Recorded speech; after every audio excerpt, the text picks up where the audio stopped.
So the Bank of Canada decreased interest rates. Great news, right?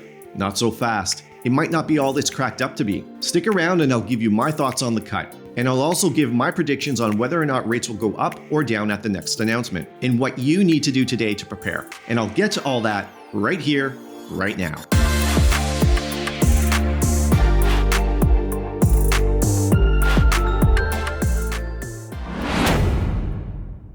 Hi, and welcome back to Everything Toronto.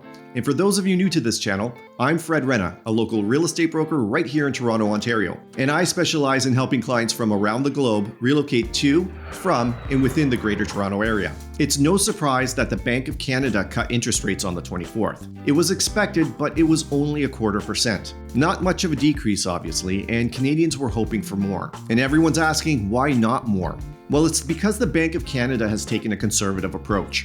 Our economy is very fragile, and the BOC is stuck between a rock and a hard place. On the one hand, if they lower interest rates too much, they risk a rise in inflation, which just started going down recently. But if they increase rates, they risk stagflation, which is even worse than inflation. So understandably, the Bank of Canada cautiously decreased it by only 0.25%. So what does this mean for Canadians? Well, for those renewing their mortgage, it could mean some relief in the sense that they'll renew at 0.5% lower than they would have just 2 short months ago. This might ease some financial pressure and free up funds for spending, ultimately boosting our economy. At the same time, those looking to buy a new home will also benefit from these lower rates because it makes mortgages a bit more affordable.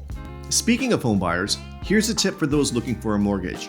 Get pre-approved right away.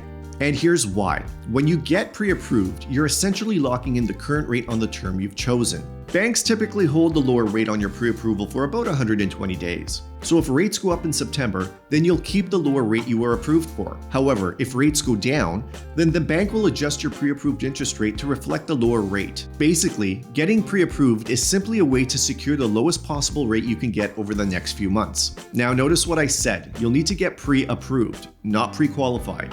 There is a big difference, so please don't mix the two up. And if you want to know the differences between them, watch this short video linked above.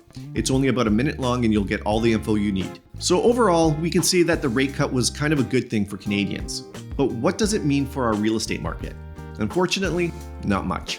Here's the thing. It wasn't enough of a decrease to bring buyers back to the market. It was just too small of a decrease to make a difference in monthly mortgage payments, which buyers are craving for. And to prove it, let's do the math and look at how the decrease affects monthly payments. Now, I'm doing the calculations at a very high level using RBC's online mortgage calculator. I'm not getting into compounded interest or the nitty-gritty of an actual mortgage calculation or schedule. I'm simply using the following numbers for illustration purposes. And if you're interested in using the calculator yourself, I'll drop the link in the comments below. So, on a $500,000 mortgage at 4.75% amortized over 25 years, your monthly payments would be $2,837.28. Whereas at 4.5%, it would be $2,767.37. That's a difference of only $69.91 per month, which isn't enough to motivate buyers to jump back into the market.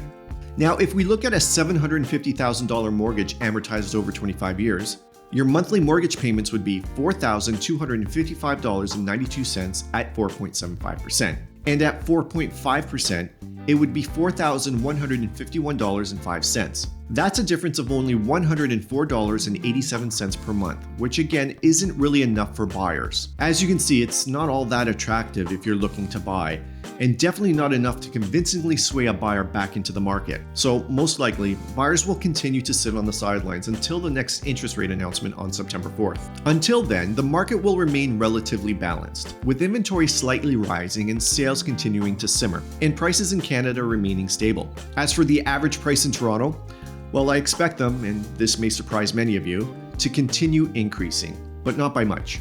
I'd say between 0.25% and 0.5% increase compared to last year's average price. This may be hard to believe, but despite the slowdown this past year, the average price in Toronto continues to rise. In June, it increased 1.9% year over year, regardless of the slump in sales and the increase in the number of homes for sale. And if you want to know my thoughts as to why this is happening, watch the video linked above. So what's going to happen on September 4th? Well, I anticipate the BOC will continue to cut interest rates. Our economy is struggling, and like it or not, real estate is a huge contributor to its overall performance. So as long as inflation stays in check, and what I mean by that is that it doesn't skyrocket over the summer months, then we'll see the Bank of Canada continue to cut rates to boost confidence and encourage spending. Canadians need a win at this point, and the only way I see this happening is by decreasing rates in September. Now, I'd love to see a drop of 0.5%.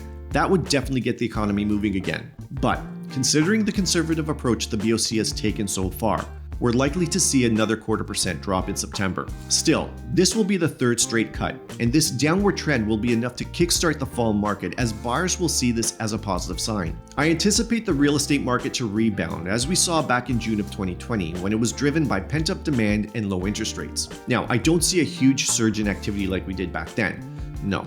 Instead, we'll experience a reasonable and sustainable rise driven by pent-up demand. But this time around, buyers and sellers will heed caution as the Canadian economy will still be a bit fragile. The important thing here is that confidence will be somewhat restored.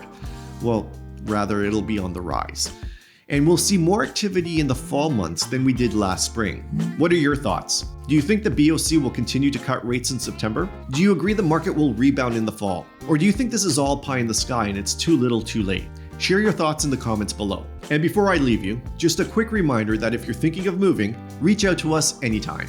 Every day we get calls from people just like you planning their next move. Whether you're moving to, from, or anywhere within the GTA, we've got you covered. Our team is dedicated to providing tailored solutions that match your needs and timeline to help make your move easy and stress-free. So if you're planning a move, feel free to give us a call, send us a text, or drop us an email. Thanks for watching, subscribing, and liking this video. And don't forget to tap that bell. Thanks again, and I'll see you next time.